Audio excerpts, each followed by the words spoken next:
For today mga mamshis ay gagawa tayo ng super sarap na creamy at cheesy tuna lumpia.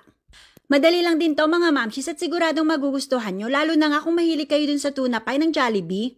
Simulan muna natin dito sa gulay na ating kakailanganin. Bali meron tayo ditong carrot, sibuyas at bawang. Ganyan lang muna yung gagawin ko na gayat mga mamshis dahil ilalagay ko to sa food processor. Kung wala naman kayo nun ay pwede rin naman tong gayatin ng mano-mano basta maliliit lang.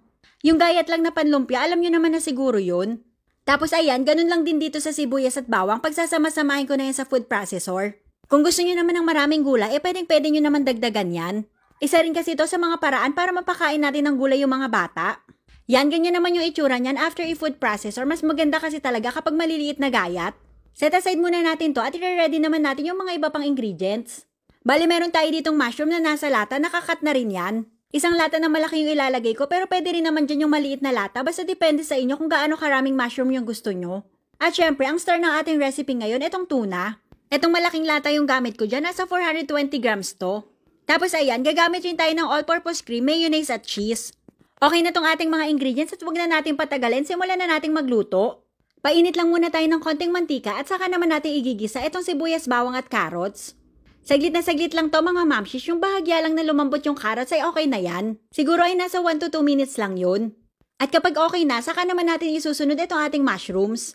Yan, dinamihan ko yung mushrooms, mas masarap kasi talaga to kapag marami niyan. Lutuin lang natin saglit, tapos ihuhuli naman natin itong tuna, luto naman na kasi yan. At isunod na rin natin itong mga iba pang ingredients, bale kalahating all-purpose flour lang to, nasa 125 ml. O yung maliit na pack lang na nasa 125 ml.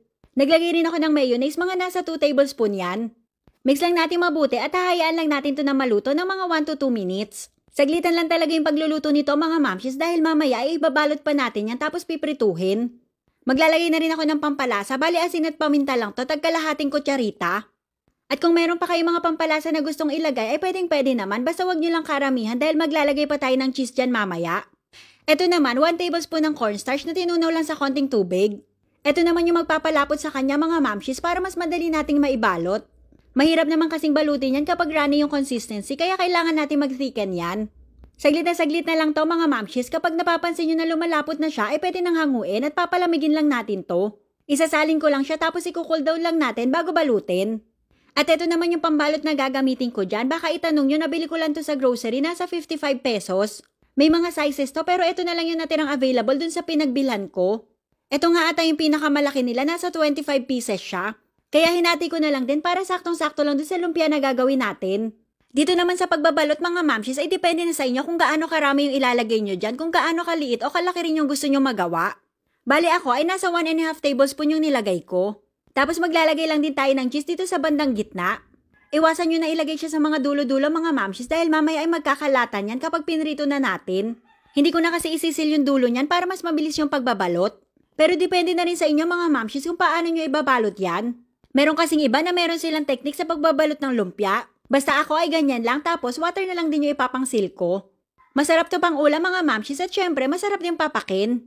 Lalo na kung kagaya ko kayo na super hilig sa tuna. At saka madalas rin talaga ako nagkikrave sa tuna ngayon. Kaya ito, maramihan na yung ginawa ko para kung sakaling mag-crave man ako ay meron nang naka-ready. Bali nakagawa nga pala to ng 30 pieces na ganyan kalalaki. Marami na rin naman siyang nagawa at saka malalaki rin yung size. Sa pagprito naman nito mga mamshis, dapat ay mainit na talaga yung mantika bago nyo siya iprito. Tapos yung mag-golden brown lang ay okay na yan. Hindi ko nga pala pinrito yan lahat, bali itong natira ay ilalagay ko lang sa freezer para just in case mag-crave ay meron na agad.